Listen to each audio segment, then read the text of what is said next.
Hi guys, share ko lang yung naging journey ng kuya ko. Ito nga pala yung mga panahon na halos hindi siya makalakad. Hindi namin alam kung anong nangyari. Kwento ko lang guys, ito mga panahon na to, 4th year college kami. And then dahil OJT na lang at natapos na ng kuya ko yung OJT namin, pag-isipan niya magpalaki ng katawan dahil daw payat siya. Improvise siya ng mga lifting. Disclaimer lang guys, hindi ganyan dating lumakad ang kuya ko. Normal siyang nakakalakad dati at nung bata pa kami ay kompleto din kami sa bakuna, sabi ng mama ko.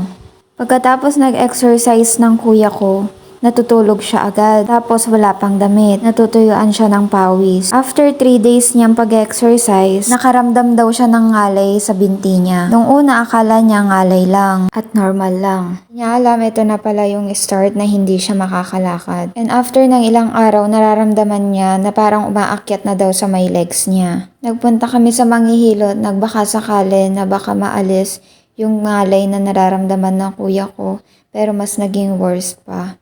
Ito na lang nga ang tungkod yung nagsisilbing alalay ng kuya ko. Sobrang hirap nga ng naranasan ng kuya ko noon.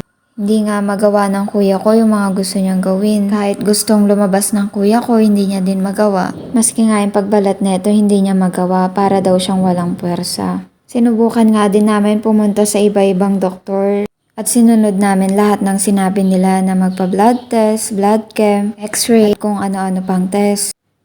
Nagpa-CT scan nga din kami dito. Pero ang lumabas lang na result sa kuya ko is normal lang. Kaya hindi ma-identify ng mga doktor kung ano talaga yung sakit ng kuya ko, bakit hindi siya makalakad. At sabi pa ng mga doktor, Guillain-Barré syndrome daw ang sakit ng kuya ko. Ang sabi pa nila is baka tumaas pa daw lalo hanggang sa hindi na siya makahinga at hindi na siya tuluyang makalakad. Naniniwala kami na baka pasma lang. Tinry nga din ng kuya ko na magpa-foot therapy pero wala pa din talaga. Ganito pa din ang lakad ng kuya ko. Alam ko sa part ng kuya ko sobrang lungkot niya na dito at sobrang down niya na sa sarili niya. Kasi ilang araw na lang mag-graduate na kami. Pero sa nakikita ko naman sa kuya ko, hindi siya talaga nawawalan ng pag-asa. At syempre, ganon din kami. At dahil nga sa kagustuhan ng kuya ko na makalakad agad, ang dami niya ng galos sa paa. Kasi bukas na nga yung graduation namin. Pero sad to say, sa mismong graduation namin, hindi siya nakalakad. Pero kahit ganun pa man, sobrang proud na proud kami sa kuya ko. Sabay nga kami nag-graduate ng kuya ko. Sobrang bilib nga namin sa kuya ko kasi kahit ano yung nararamdaman niya, hindi niya to pinapakita sa amin. Dito nga sa point na to, umiiyak na yung mama ko, pati yung mga nanonood. Sabi ko nga sa kuya ko, pag nakalakad na siya, magpapapicture kami ulit. Pero nakatayo na siya. Hindi ko nga maiwasang hindi maiyak pag pinapanood to kasi naaalala ko yung mga panahon na sobrang hirap talaga. Lalo na pag makikita ko yung kuya ko na nakaupo lang, hindi siya makatayo. Sa pag-steam sa kuya ko, gumamit kami ng palanggana, ng asin, 2 thermos ng mainit na tubig, 2 kumot, yung makapal, ang balot sa kanya. Ang lilitaw lang is yung mukha niya.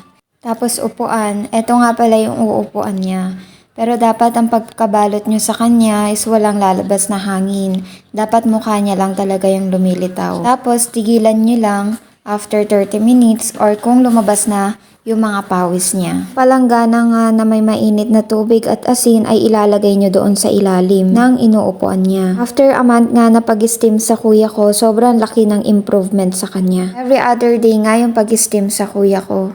Pero yung pag-steam sa kuya ko is nasa loob lang siya ng kwarto, hindi siya pwedeng mahanginan ng buong araw. Ito nga ay yung November 2023 na. Ito yung first time makalakad ng ganito kahaba yung kuya ko. Sobrang thankful namin dahil etong araw din ay yung bibisita kami sa puntod ng papa ko. Dito nga guys ay nakakapagkaliskis na siya ng isda at nakakapagmotor na din siya na dati ay hirap na siyang gawin. Dahil nga sa pagsubok na binigay sa kanya ni Lord.